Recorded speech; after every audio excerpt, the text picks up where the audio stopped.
أعوذ بالله السميع العليم من الشيطان الرجيم. بسم الله الرحمن الرحيم. الحمد لله رب العالمين، الرحمن الرحيم، مالك يوم الدين. إياك نعبد وإياك نستعين، اهدنا الصراط المستقيم، صراط الذين أنعمت عليهم غير المغضوب عليهم ولا الضالين، آمين. ختم الله على قلوبهم وعلى سمعهم وعلى أبصارهم غشاوة ولهم عذاب عظيم. مثلهم كمثل الذي استوقد نارا فلما أضاءت ما حوله ذهب الله بنورهم وتركهم في ظلمات لا يبصرون. صم بكم عمي فهم لا يرجعون. أو كصيب من السماء فيه ظلمات ورعد وبرق يجعلون أصابعهم في آذانهم من الصواعق حذر الموت والله محيط بالكافرين. يكاد البرق يخطف أبصارهم كلما أضاء لهم مشوا فيه وإذا أظلم عليهم قاموا. ولو شاء الله لذهب بسمعهم وأبصارهم إن الله على كل شيء قدير. وإذ قلتم يا موسى لن نؤمن لك حتى نرى الله جهرة فأخذتكم الصاعقة وأنتم تنظرون. وإذ استسقى موسى لقومه فقلنا اضرب بعصاك الحجر فانفجرت منه اثنتا عشرة عينا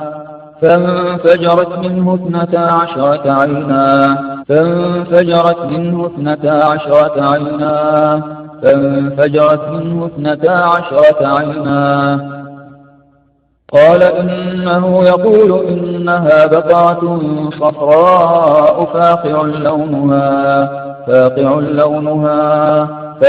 لونها تسر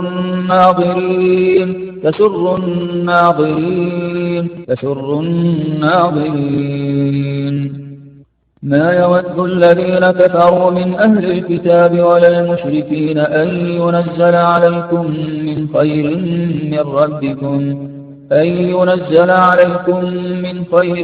من ربكم والله يختص برحمته من يشاء والله ذو الفضل العظيم. ود كثير من أهل الكتاب لو يردونكم من بعد إيمانكم كفارا حسدا من عند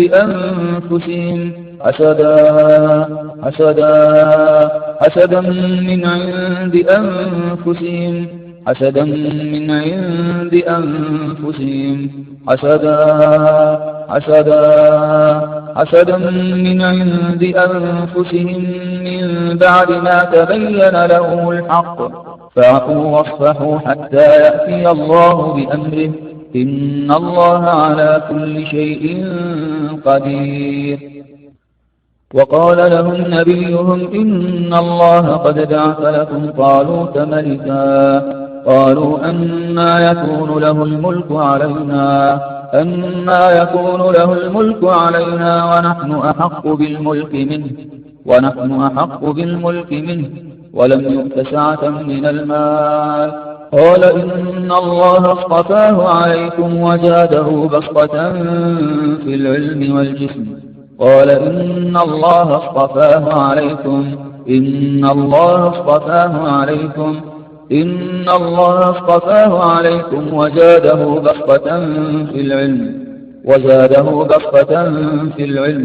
وزاده بسطة في العلم والجسم وزاده بسطة في العلم والجسم، والله يؤتي ملكه من يشاء والله واسع عليم. الله لا إله إلا هو الحي القيوم، الحي القيوم لا تأخذه سنة ولا نوم، له ما في السماوات وما في الأرض، من ذا الذي يشفع عنده إلا بإذنه، يعلم ما بين أيديهم وما خلفهم، ولا يحيطون بشيء من علمه إلا بما شاء، وسع كرسيه السماوات والأرض ولا يؤوده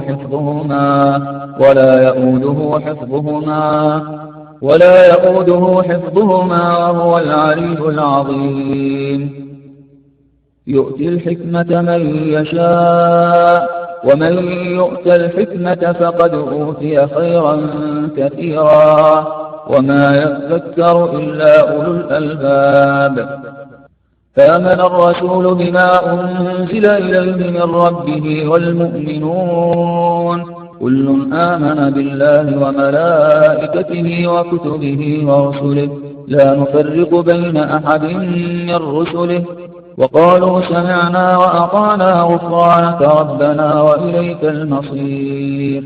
لا يكلف الله نفسا إلا وسعها، لها ما كسبت وعليها ما اكتسبت، ربنا لا تؤاخذنا إن نسينا أو أخطأنا، ربنا ولا تحمل علينا إصرا كما حملته على الذين من قبلنا، ربنا ولا تحملنا ما لا طاقة لنا به، واعف عنا واغفر لنا وارحمنا، أنت مولانا فانصرنا على القوم الكافرين.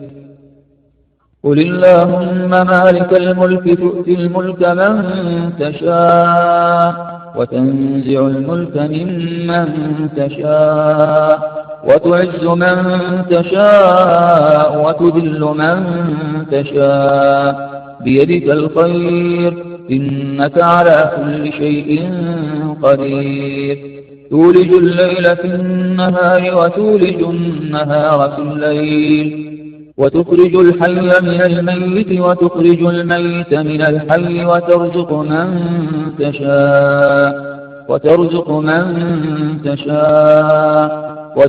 من تشاء بغير حساب. إن الله اصطفى آدم ونوحا وآل إبراهيم وآل عمران على العالمين، ذرية بعضها من بعض والله سميع عليم. إذ قالت امرأة عمران رب إني نذرت لك ما في بطني محررا فتقبل مني إنك أنت السميع العليم. فلما وضعتها قالت رب إني وضعتها أنثى والله أعلم بما وضعت وليس الذكر كالأنثى وإني سميتها مريم وإني أعيذها بك وذريتها من الشيطان الرجيم. فتقبلها ربها بقبول حسن وأنبتها نباتا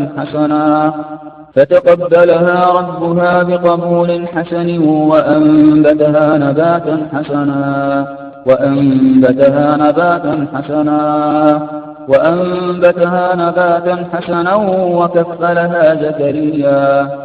كلما دخل عليها زكريا المحراب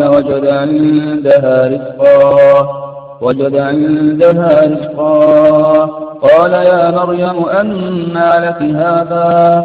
قالت هو من عند الله إن الله يرزق من يشاء بغير حساب.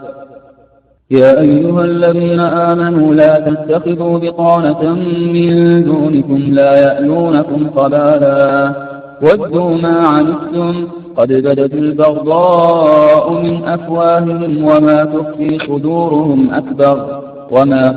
صدورهم أكبر قد بينا لكم الآيات إن كنتم تعقلون. ها أنتم أولئك تحبونهم ولا يحبونكم ولا يحبونكم وتؤمنون بالكتاب كله وإذا لقوكم قالوا آمنا وإذا خلوا عضوا عليكم الأنامل من الغيظ قل موتوا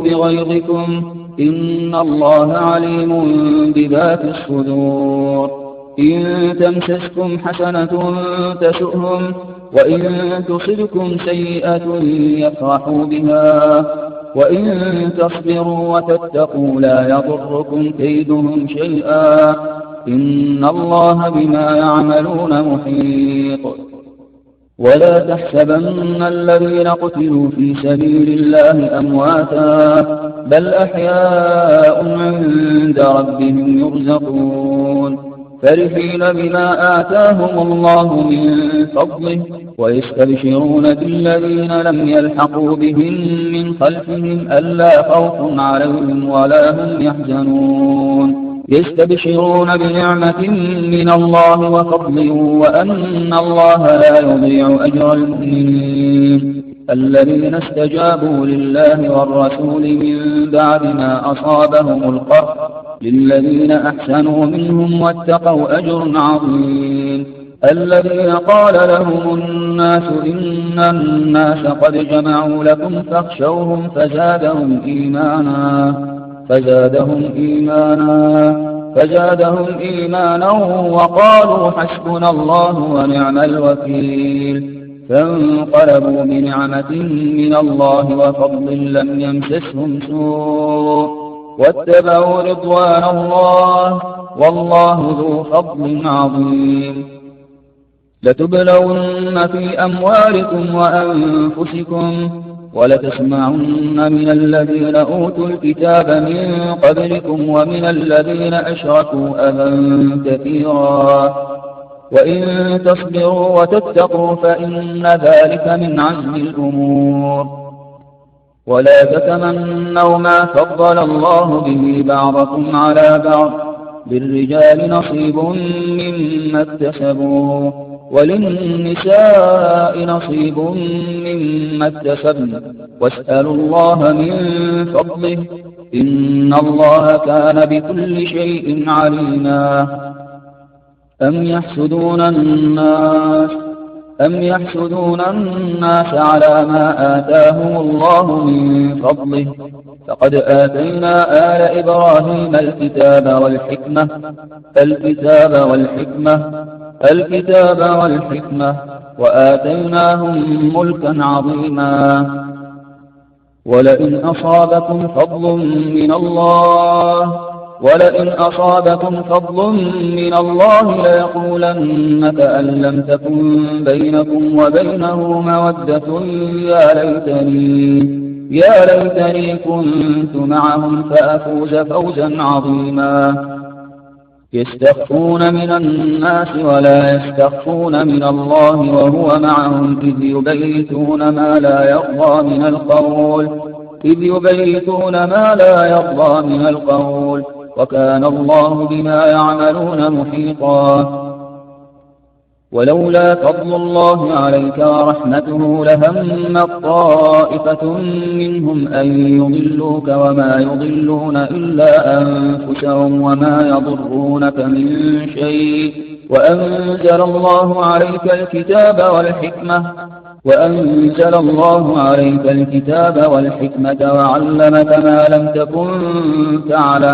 وعلمك ما لم تكن تعلم وكان فضل الله عليك عظيما لا خير في كثير من نجواهم إلا من أمر بصدقة أو معروف أو إصلاح بين الناس ومن يفعل ذلك ابتغاء مرضات الله فسوف نؤتيه أجرا عظيما قد نعلم إنه ليحزنك الذي يقولون فإنهم لا يكذبونك ولكن الظالمين بآيات الله يجحدون وكذلك فتنا بعضهم ببعض ليقولوا أهؤلاء من الله عليهم من بيننا أهؤلاء من الله عليهم من بيننا أليس الله بأعلم بالشاكرين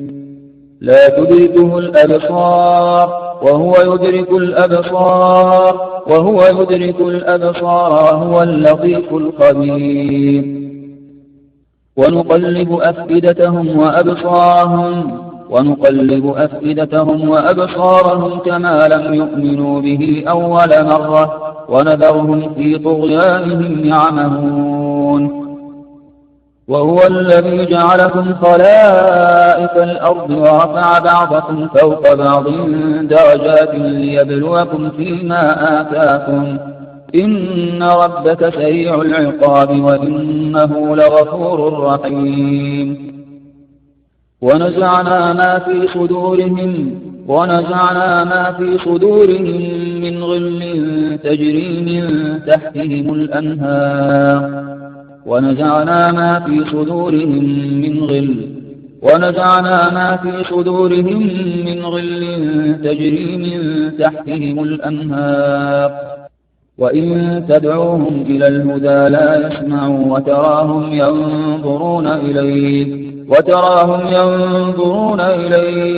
وتراهم ينظرون إليك وهم لا يبصرون كيف وإن يظهروا عليكم لا يرقبوا فيكم إلا ولا ذمة يرضونكم بأفواههم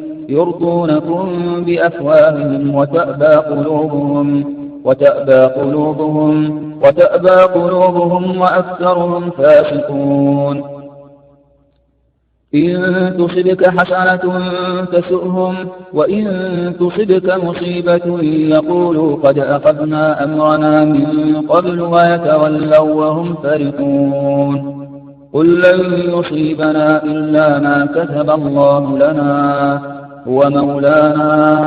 هو مولانا وعلى الله فليتوكل المؤمنون وما نقموا إلا أن أغناهم الله ورسوله من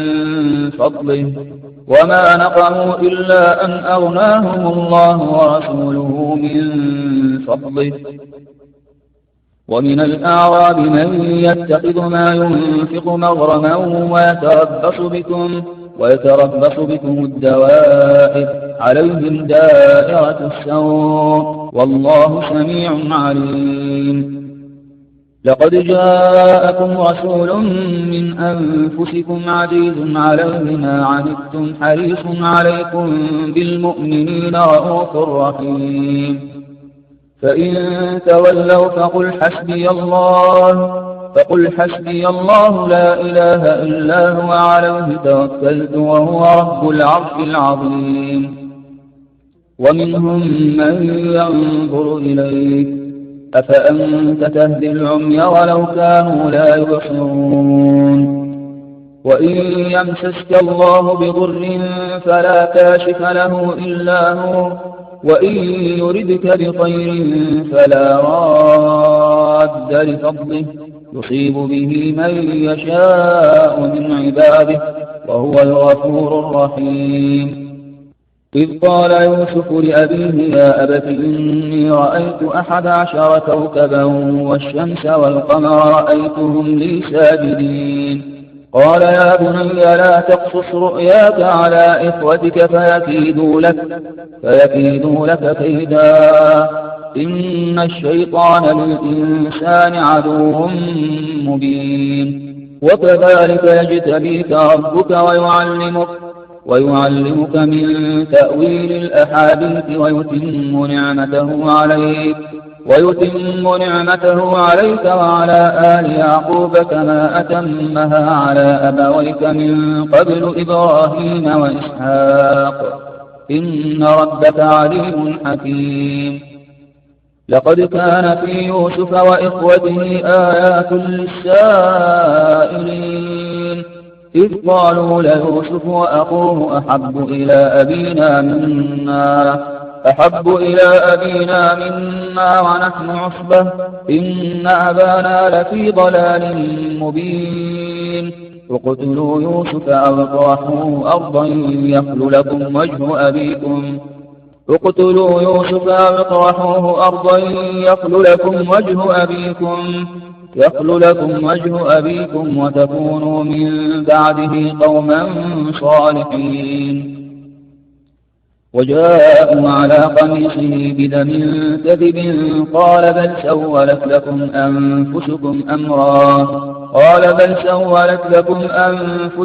أمرا فصبر جميل والله المستعان على ما تصفون.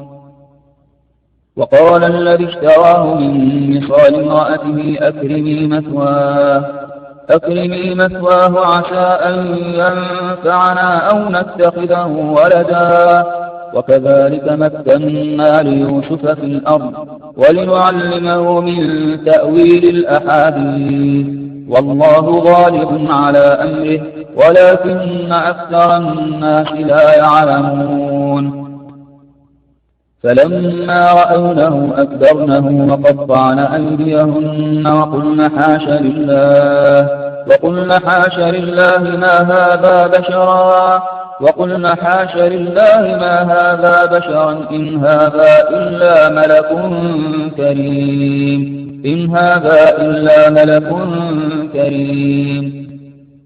وكذلك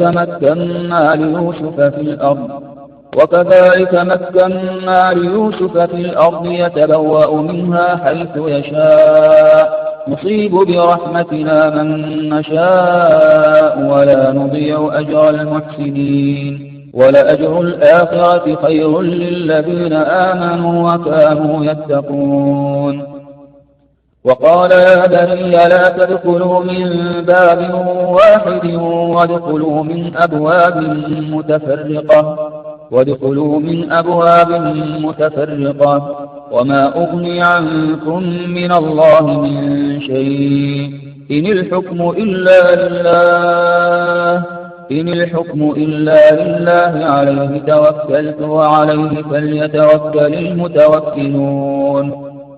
ولما دخلوا من حيث أمرهم أبوهم ما كان يغني عنهم من الله من شيء إلا حاجة في نفس يعقوب قضاها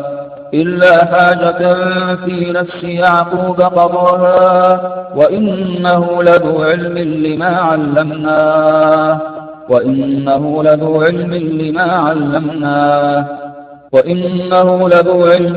علمناه ولكن أكثر الناس لا يعلمون. قال هل علمتم ما فعلتم بيوسف وأخيه إذ أنتم جاهلون؟ قالوا أئنك لأنت يوسف؟ قال أنا يوسف وهذا أخي قد من الله علينا إنه من يتق ويصبر فإن الله لا يضيع أجر المحسنين. قالوا تالله لقد آثرك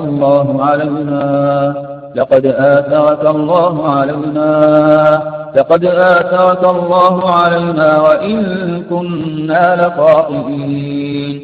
قال لا تثريب عليكم اليوم يغفر الله لكم وهو أرحم الراحمين. اذهبوا بقميصي هذا فألقوه على وجه أبي يأت بصيرا وأتوني بأهلكم أجمعين. فلما دخلوا على يوسف آوى إليه أبويه وقال ادخلوا مصر إن شاء الله آمنين. ورفع أبويه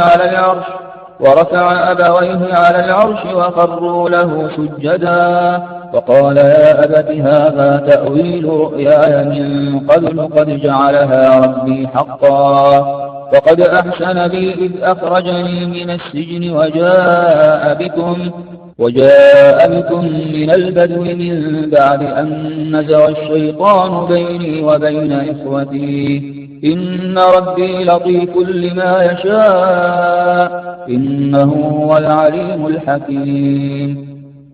لا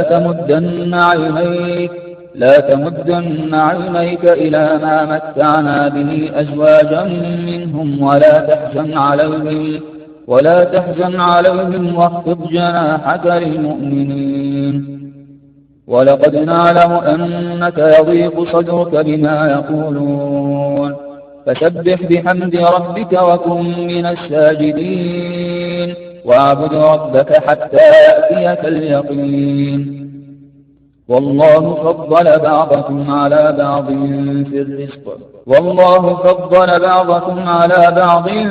في الرزق فما الذين فضلوا براد رزقهم على ما ملكت أيمانهم فهم فيه سواء أفبنعمة الله يجحدون. كلا نمد هؤلاء وهؤلاء من عطاء ربك وما كان عطاء ربك محظورا. انظر كيف فضلنا بعضهم على بعض وللآخرة أكبر درجات وأكبر تفضيلا. ويسألونك عن ذي القرنين قل سأتلو عليكم منه ذكرا. إنا مكنا له في الأرض وآتيناه من كل شيء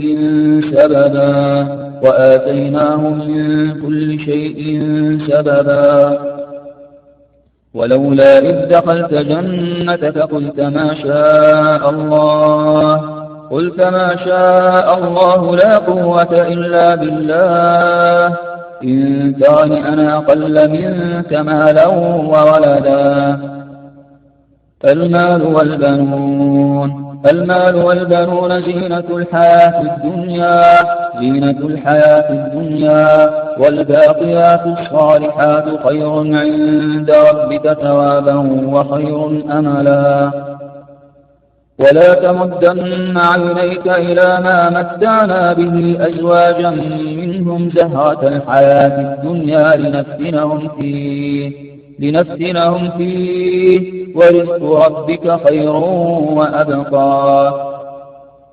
واقترب الوعد الحق فإذا هي شاخصة أبصار الذين كفروا يا ويلنا قد كنا في غفلة من هذا بل كنا ظالمين.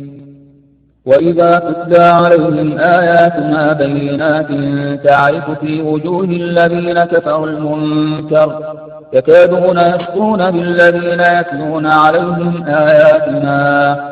قل أفأنبئكم بشر من ذلكم النار وعدها الله الذين كفروا وبئس المصير. إذ تلقونه بألسنتكم وتقولون بأفواهكم ما ليس لكم به علم وتحسبونه هينا وهو عند الله عظيم. ولقد آتينا داود وسليمان علما وقال الحمد لله الذي فضلنا على كثير من عباده المؤمنين. وورث سليمان داود وقال يا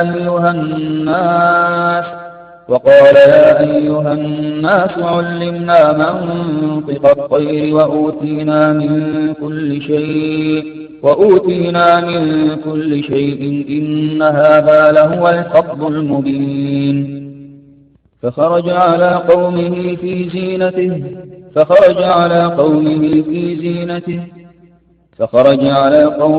في زينته قال الذين يريدون الحياة الدنيا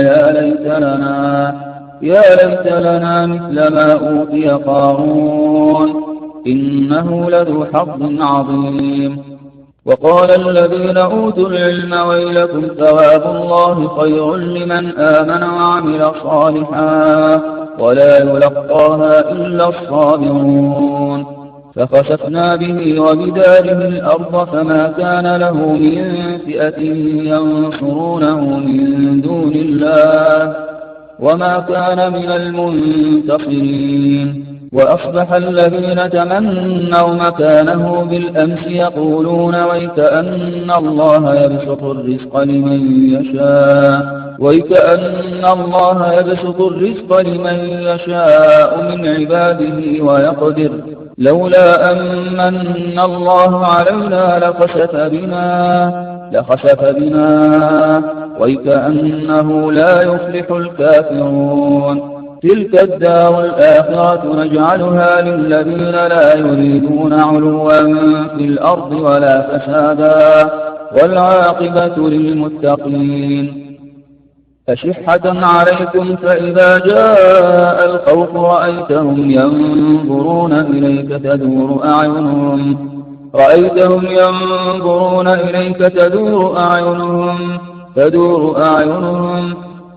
أعينهم كالذي يغشى عليه من الموت، فإذا ذهب الخوف سلقوكم بألسنة حداد أشحة على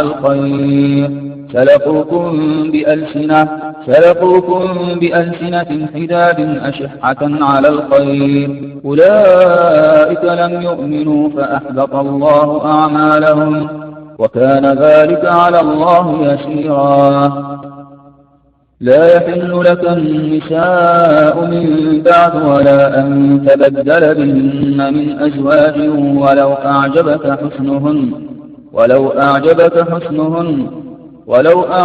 حسنهن إلا ما ملكت يمينك وكان الله على كل شيء رقيبا. وجعلنا من بين أيديهم سدا ومن خلفهم سدا فأغشيناهم فهم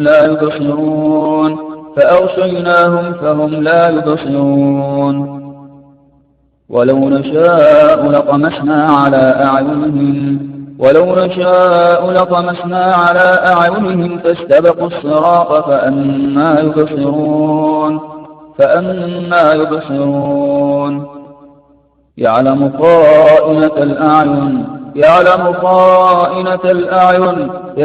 خائنة الأعين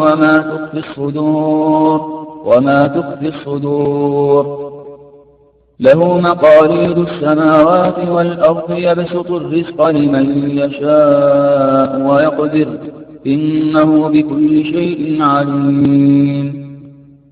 ولو بسط الله الرزق لعباده لبغوا في الأرض ولكن ينزل بقدر ما يشاء إنه بعباده خبير بصير. وتراهم يعرضون عليها خاشعين من الذل ينظرون من طرف خفي وقالوا لولا نزل هذا القرآن على رجل من القريتين عظيم. أهم يقسمون رحمة ربك نحن قسمنا بينهم معيشتهم في الحياة الدنيا ورفعنا بعضهم فوق بعض درجات ليتخذ بعضهم بعضا سخريا ورحمة ربك خير مما يجمعون. أم حسب الذين في قلوبهم مرض أن لن يخرج الله أضغانهم ولو نشاء لأريناكهم فلعرفتهم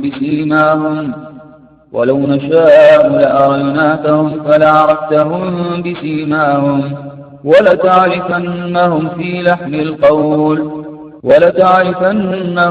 لحن القول والله يعلم أعمالكم. سيقول المخلفون إذا انطلقتم إلى مغانم لتأخذوها ذرونا نتبعكم يريدون أن يبدلوا كلام الله قل لن تتبعونا كذلكم قال الله من قبل فسيقولون بل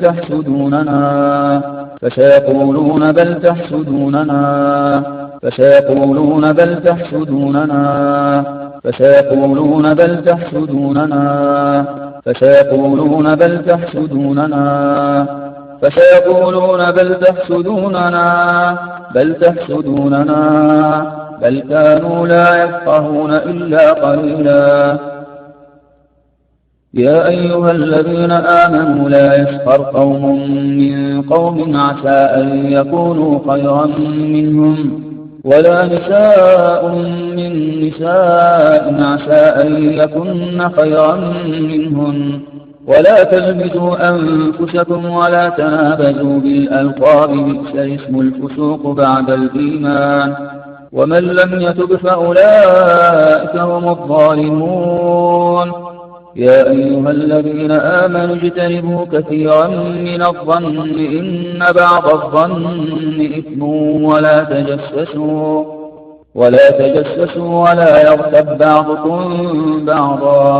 ولا يغتب بعضكم بعضا أيحب أحدكم أن يأكل لحم أخيه ميتا فكرهتموه واتقوا الله إن الله تواب رحيم ولقد راودوه عن ضيفه فطمسنا أعينهم فذوقوا عذابي ونذر والذين تبوأوا الدار والإيمان من قبلهم يحبون من هاجر إليهم ولا يجدون في صدورهم حاجة مما أوتوا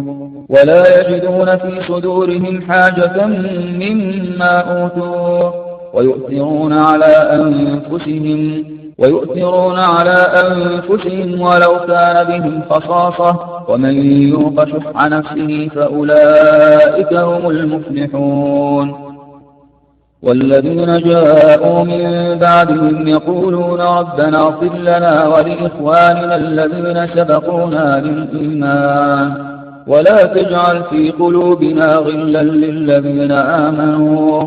ولا تجعل في قلوبنا غلا للذين آمنوا ربنا إنك رؤوف رحيم إن يثقفوكم يكونوا لكم أعداء ويبسطوا إليكم أيديهم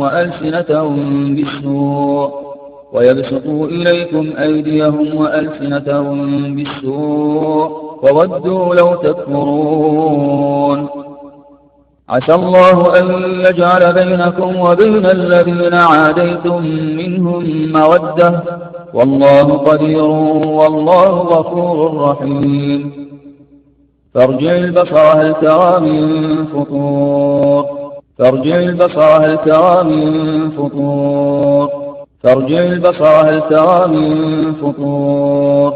ثم ارجع البصر كرتين ينقلب إليك البصر خاسئا وهو حسير فارجع البصر هل ترى من فطور ثم ارجع البصر كرتين ينقلب إليك البصر خاسئا وهو حسير وإن يكاد الذين كفروا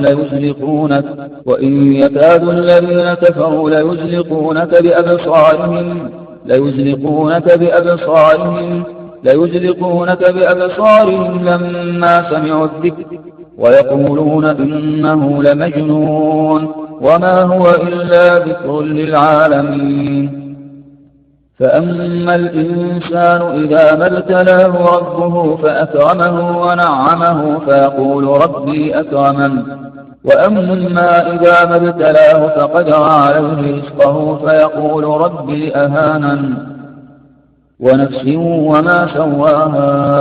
ونفس وما سواها فألهمها فجورها وتقواها قد أفلح من زكاها وقد خاب من دساها قالوا إن يسرق فقد سرق أخ له من قبل فأسرها يوسف في نفسه ولم يبدها لهم قال أنتم شر مكانا والله أعلم بما تصفون ادفع بالتي هي أحسن السيئة نحن أعلم بما يصفون وأبصر فسوف يبصرون أم يحسبون أنا لا نسمع سرهم ونجواهم بلى ورسلنا لديهم يكتبون ونزع يده فإذا هي بيضاء للناظرين فإذا هي بيضاء للناظرين. ولقد جعلنا في السماء بروجا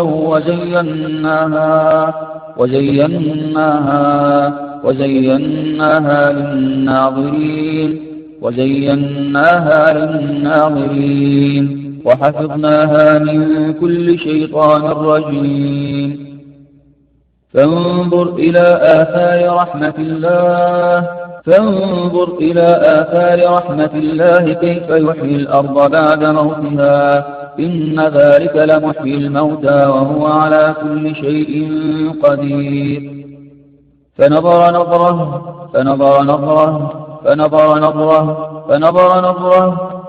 نظرة في النجوم فقال إني سقيم. أفلم ينظروا إلى السماء فوقهم كيف بنيناها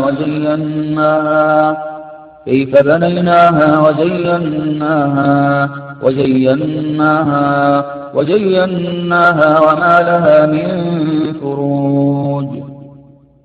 فعتوا عن أمر ربهم فأخذتهم الصاعقة وهم ينظرون.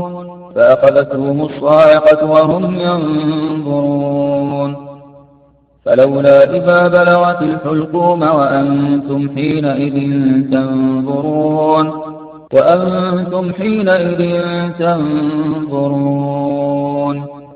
ثم نظر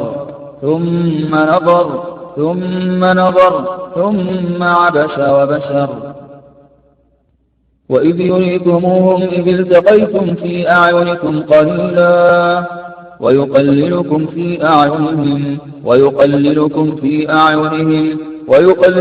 في أعينهم ليقضي الله أمرا كان مفعولا وإلى الله ترجع الأمور. قل لا أقول لكم عندي خزائن الله ولا أعلم الغيب ولا أقول إني ملك ولا أقول للذين تزدري أعينكم لن يؤتيهم الله خيرا الله أعلم بما في أنفسهم إني إذا لمن الظالمين. حتى إذا بلغ مغرب الشمس وجدها تغرب في عين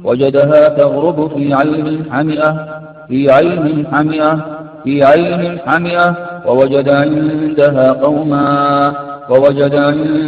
قوما فرجعناك إلى أمك كي تقر عينها ولا تحزن. قالوا فأتوا به على أعين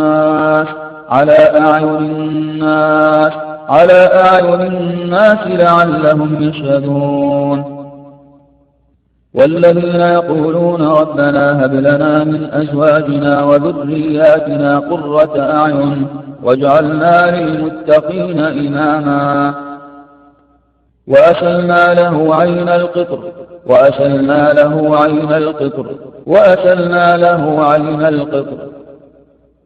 ترجي من تشاء منهن وتؤوي إليك من تشاء ومن ابتغيت ممن عزلت فلا جناح عليك ذلك أدنى أن تقر أعينهن ولا يحزن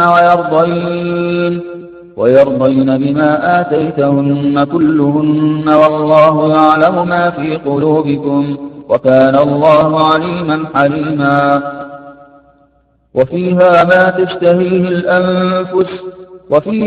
تشتهيه الأنفس وتلذ الأعين وأنتم فيها خالدون. فيها عين جارية فيهما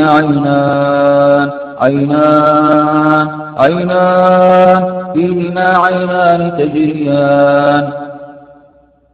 ألم نجعل له عينين ولسانا وشفتين. وإذا رأوك إن يتخذونك إلا هزوا أهذا الذي بعث الله رسولا قيل لها ادخل الصرح فلما رأته حسبته لجة وكشفت عن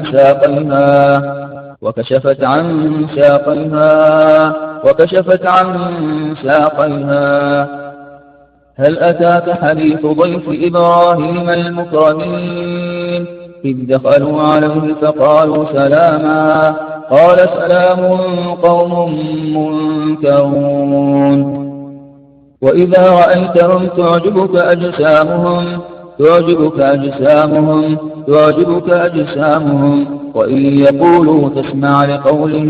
وإن يقولوا تسمع لقولهم إذا رأيتهم حسبتهم لؤلؤا منثورا ونبئهم عن ضيف إبراهيم إذ دخلوا عليه فقالوا سلاما قال إنا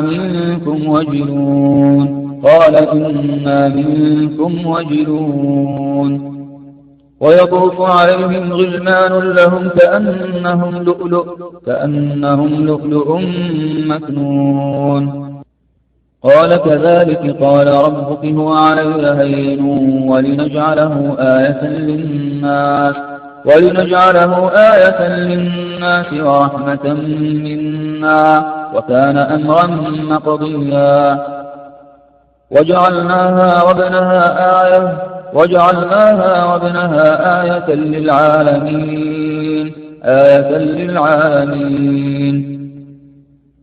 وجعلناهم للناس آية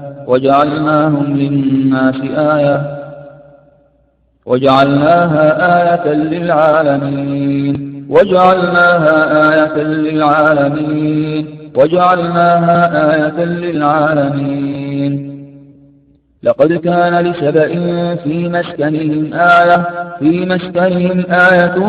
جنتان عن يمين وشمال كلوا من رزق ربكم واشكروا له بلدة طيبة ورب غفور وعدكم الله مغانم كثيرة تأخذونها فعجل لكم هذه وكف أيدي الناس عنكم ولتكون آية للمؤمنين ويهديكم صراطا مستقيما إنا جعلنا ما على الأرض زينة لها لنبلوهم أيهم أحسن عملا قال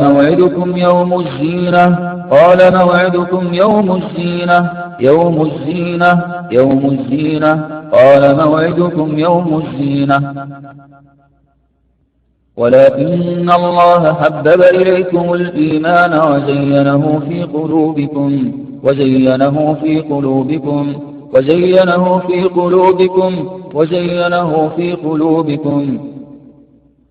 اعلموا أنما الحياة الدنيا لعب ولهو وزينة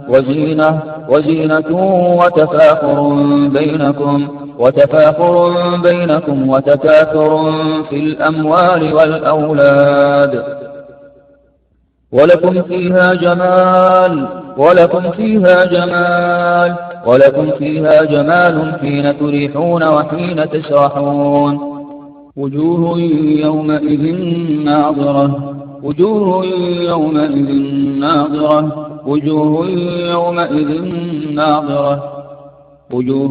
يومئذ مسفرة ضاحكة مستبشرة تعرف في وجوههم نضرة النعيم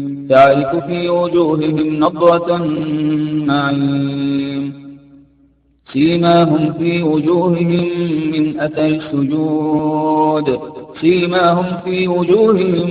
أثر السجود وجوه يومئذ ناعمة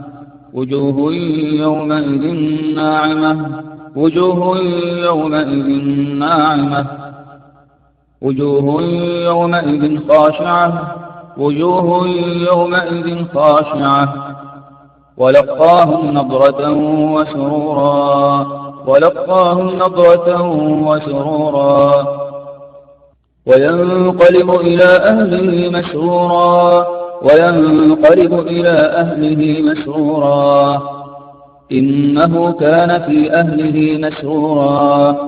إنه كان في أهله مسرورا قل بفضل الله وبرحمته فبذلك فليفرحوا هو خير مما يجمعون ويومئذ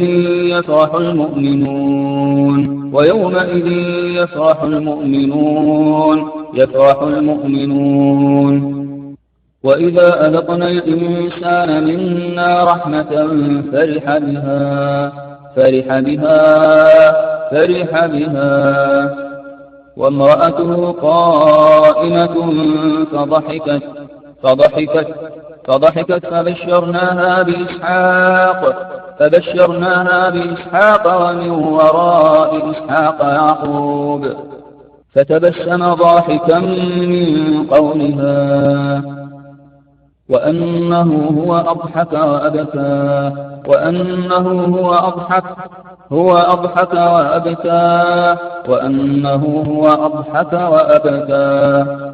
قال بلى ولكن ليطمئن قلبي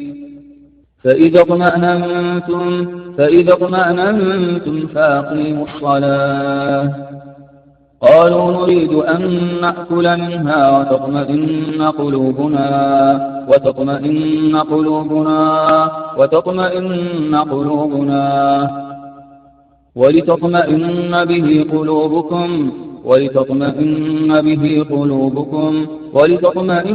به قلوبكم الذين آمنوا وتطمئن قلوبهم بذكر الله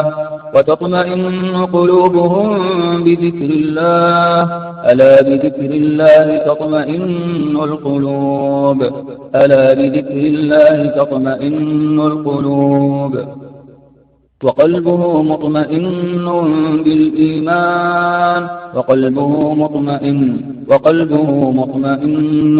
بالإيمان فإن أصابه خير اطمأن به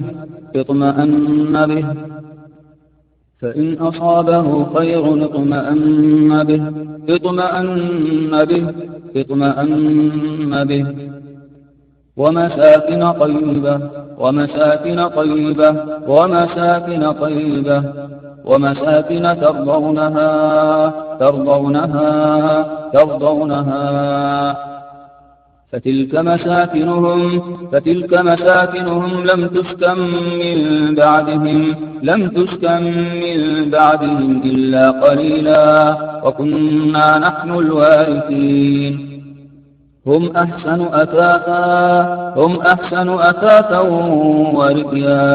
هم أحسن أثاثا ورئيا وأنبئكم بما تأكلون وما تدخرون في بيوتكم واجعلوا بيوتكم قبلة وأقيموا الصلاة وبشر المؤمنين وقرن في بيوتكن ولا تبرجن تبرج الجاهلية الأولى وأقمنا الصلاة وآتينا الزكاة وأطعنا الله ورسوله إنما يريد الله ليذهب عنكم الرجس أهل البيت ويطهركم تطهيرا ولبيوتهم أبوابا وسرا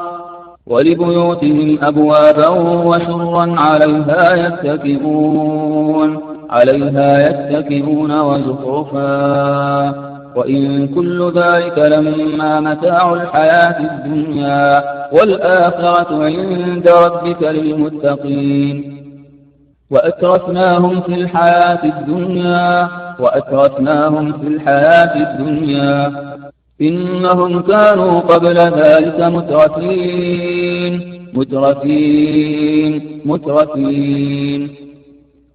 وكلوا واشربوا ولا تسرفوا إنه لا يحب المسرفين والذين إذا أنفقوا لم يسرفوا ولم يقتروا وكان بين ذلك قواما فلولا كانت قرية آمنت فنفعها إيمانها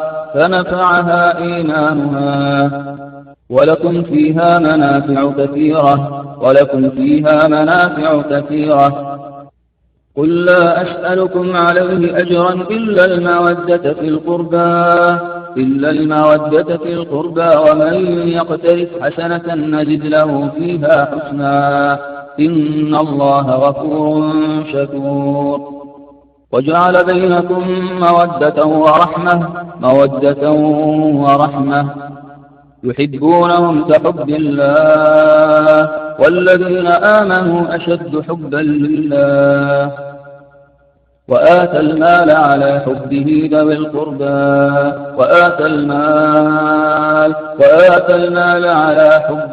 على حبه ذوي القربى وعسى أن تحبوا شيئا وهو شر لكم يحبهم ويحبونه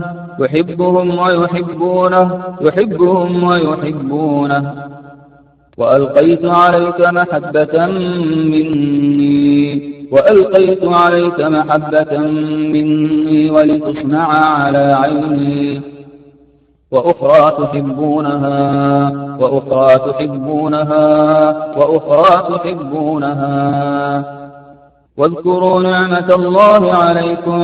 واذكروا نعمة الله عليكم إذ كنتم أعداء فألف بين قلوبكم فأصبحتم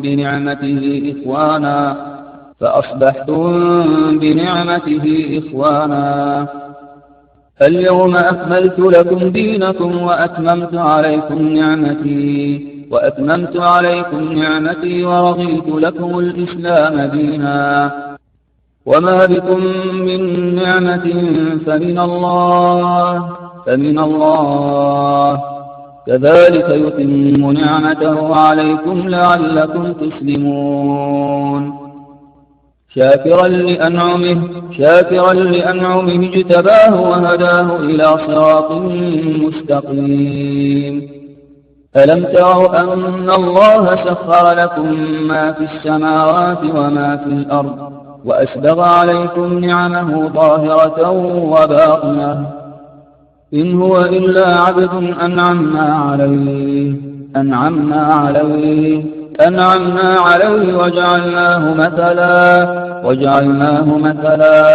وجعلناه مثلا لبني إسرائيل كم تركوا من جنات وعيون وزروع ومقام كريم ونعمة كانوا فيها فاكهين نعمة من عندنا كذلك نجزي من شكر لولا أن تداركه نعمة من ربه لنبذ بالعراء وهو مذموم ومن يقنت منكن لله ورسوله وتعمل صالحا نؤتها أجرها مرتين وأعتدنا لها رزقا كريما وقولوا لهم قولا معروفا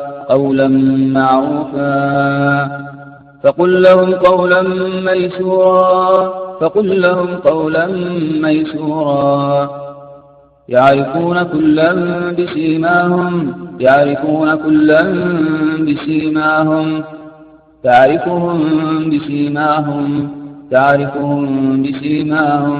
تعرفهم بسيماهم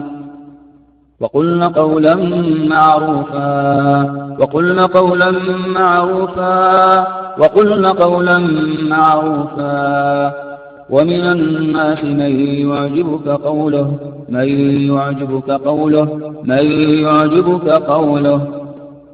وإن تعجب فعجب قولهم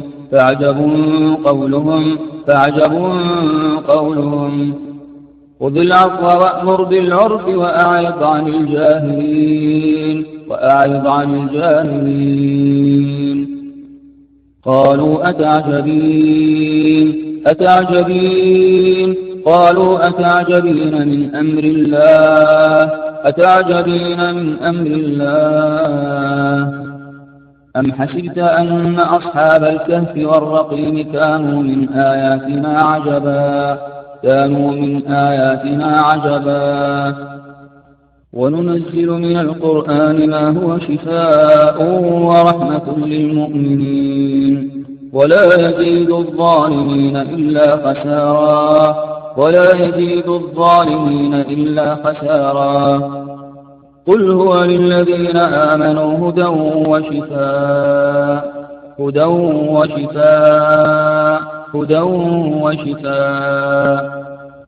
ويشفي صدور قوم مؤمنين وإذا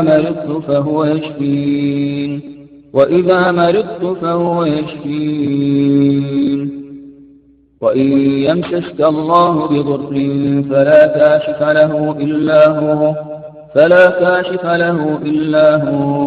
وإن يمسسك بخير فهو على كل شيء قدير وفجرنا فيها من العيون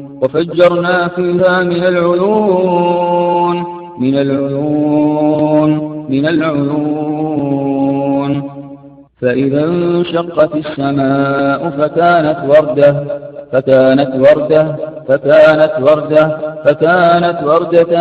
كالدهان كأنها كوكب دري وإن منها لما يشقق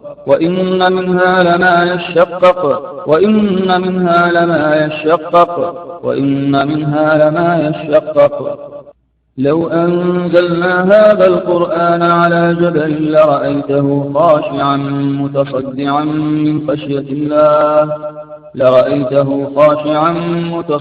من خشية الله وتلك الأمثال نضربها للناس لعلهم يتفكرون والله الذي لا إله إلا هو عالم الغيب والشهادة هو الرحمن الرحيم هو الله الذي لا إله إلا هو الملك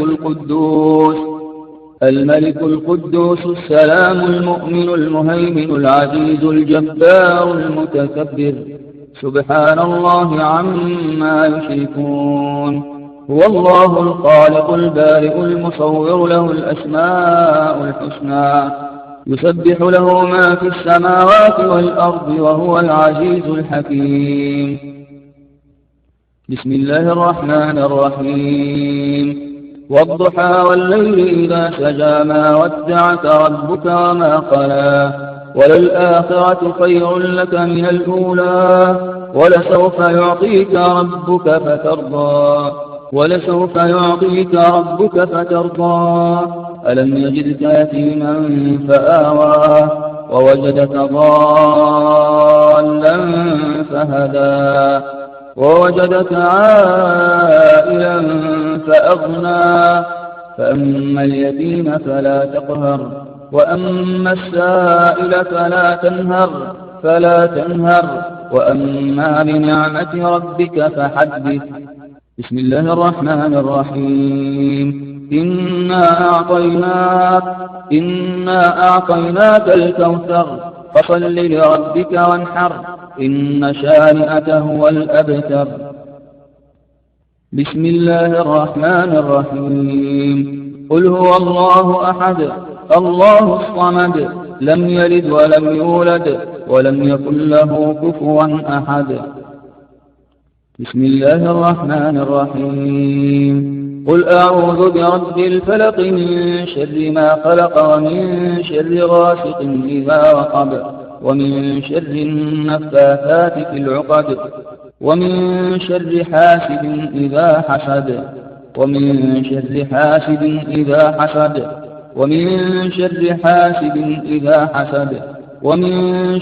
حاسد إذا حسد ومن شر حاسد إذا حسد ومن شر حاسد إذا حسد بسم الله الرحمن الرحيم قل أعوذ برب الناس ملك الناس إله الناس من شر الوسواس الخناس الذي يوسوس في صدور الناس من الجنة والناس من الجنة والناس من الجنة والناس. بسم الله أرقيك من كل شيء يؤذيك من كل شيء يؤذيك من شر كل نفس أو عين حاسد الله يشفيك من شر كل نفس أو عين حاسد الله يشفيك من شر كل نفس أو عين حاسد الله يشفيك من شر كل نفس من شر كل نفس من شر كل نفس من شر كل نفس أو عين حاسد أو عين حاسد أو عين حاسد أو عين حاسد الله يشفيك. بسم الله أرقيك أعيذك بكلمات الله التامة من كل شيطان وهامة ومن كل عين لامة ومن كل عين لامة ومن كل عين لامة ومن كل عين لامة ومن كل عين لامة. أعيذك بكلمات الله التامات من غضبه وعقابه ومن شر عباده ومن شر عباده ومن همزات الشياطين ومن همزات الشياطين ومن همزات الشياطين وأعوذ بك رب أن يحضرون.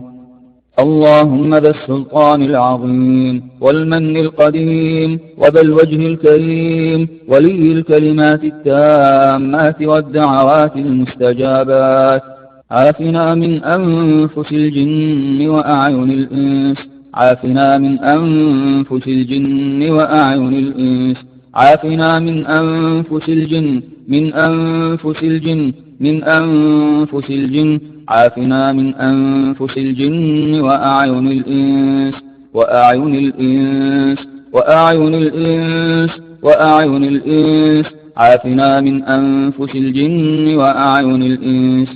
أعيذك بكلمات الله التامات التي لا يجاوزهن بر ولا فاجر من شر ما خلق من شر ما خلق وذرأ وبرأ ومن شر ما ينزل من السماء ومن شر ما يعرج فيها ومن شر ما ذرأ في الأرض ومن شر ما ذرأ في الأرض ومن شر ما يخرج منها ومن شر فتن الليل والنهار ومن شر طوارق الليل والنهار إلا طارقا يطرق بخير يا رحمن.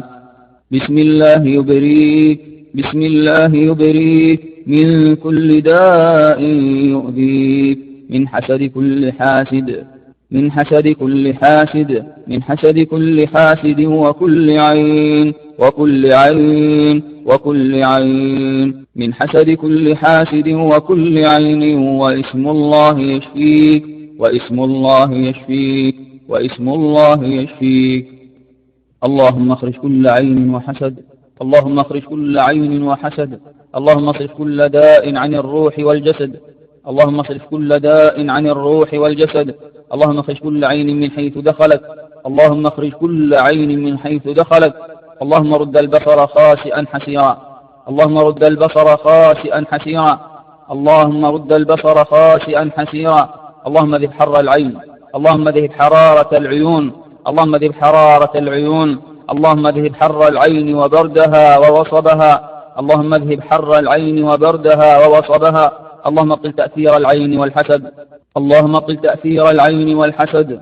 اللهم اخرج كل عين لامة اللهم اخرج كل عين لامة اللهم اخرج كل العيون اللامة اللهم اخرج كل عين قوية اللهم اخرج كل عين قوية اللهم اخرج كل عين قوية اللهم اخرج كل عين قديمة اللهم اخرج كل عين قديمة اللهم اخرج كل عين قديمة اللهم اخرج كل عين معجبة اللهم اخرج كل عين معجبة اللهم اخرج كل عين متعجبة اللهم اخرج كل عين متعجبة اللهم اخرج كل عين منهم تعجبت اللهم اخرج كل عين منهم تعجبت اللهم اخرج كل عين منهم تعجبت اللهم اخرج كل عين بالزينة أعجبت بالزينة أعجبت بالزينة أعجبت وتعجبت.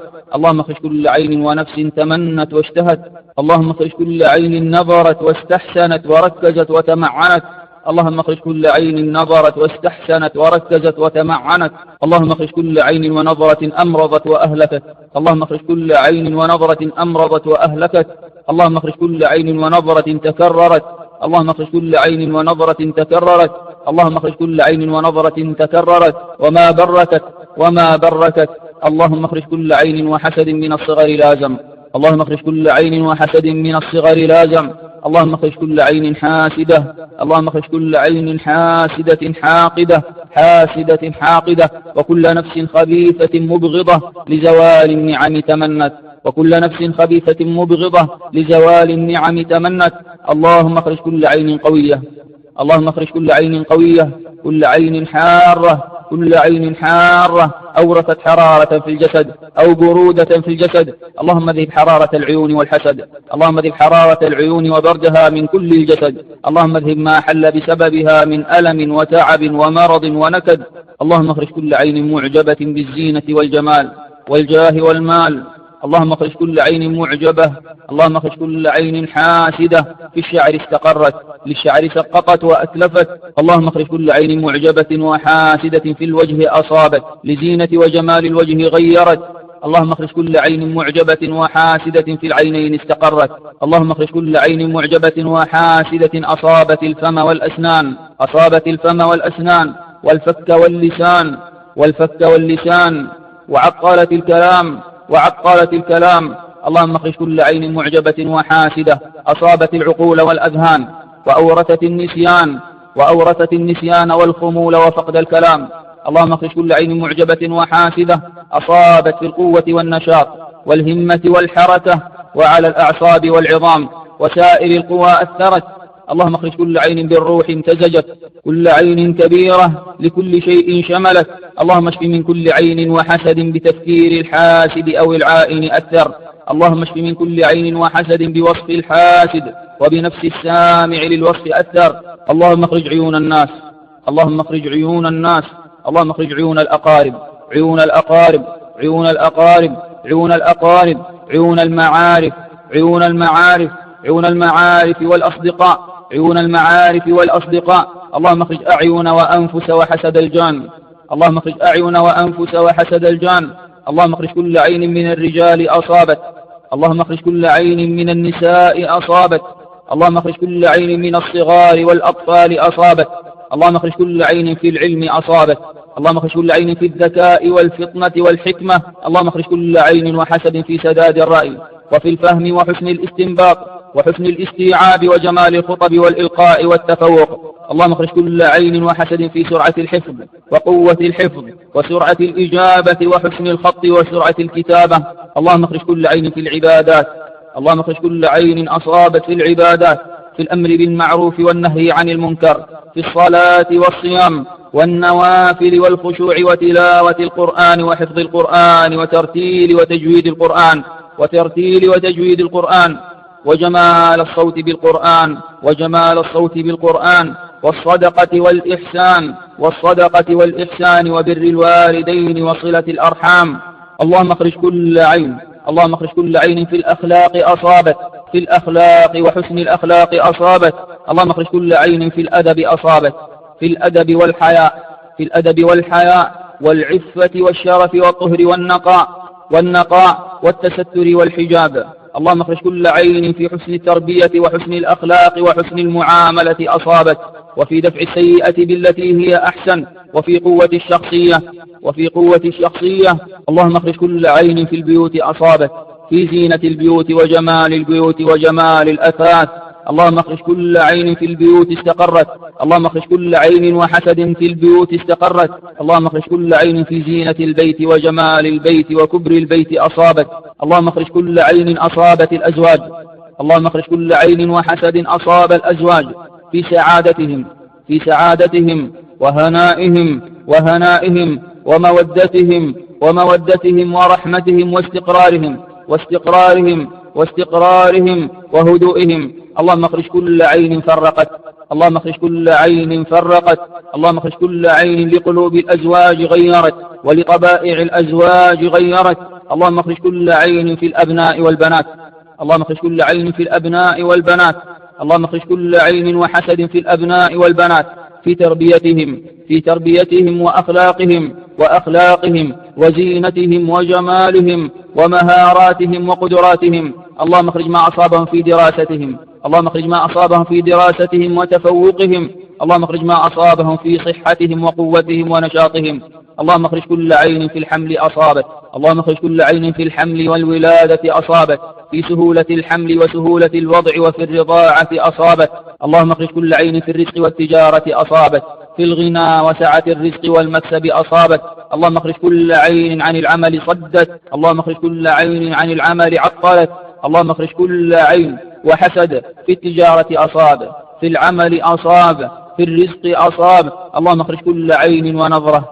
اللهم اخرج كل عين ونظرة قاتلة. اللهم اخرج كل عين سممت. اللهم اخرج كل عين أورثت مرضا مستعصيا.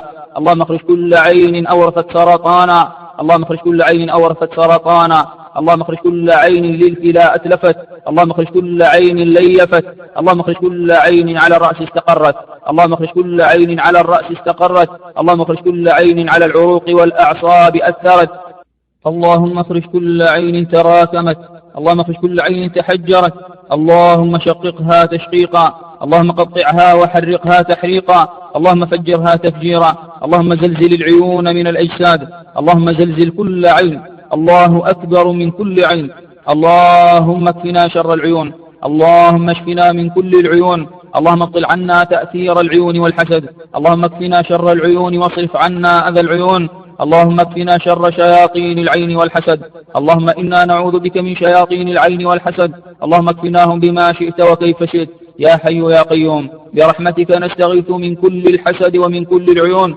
اللهم لا سهل إلا ما جعلته سهلا، وأنت تجعل خروج العيون سهلا.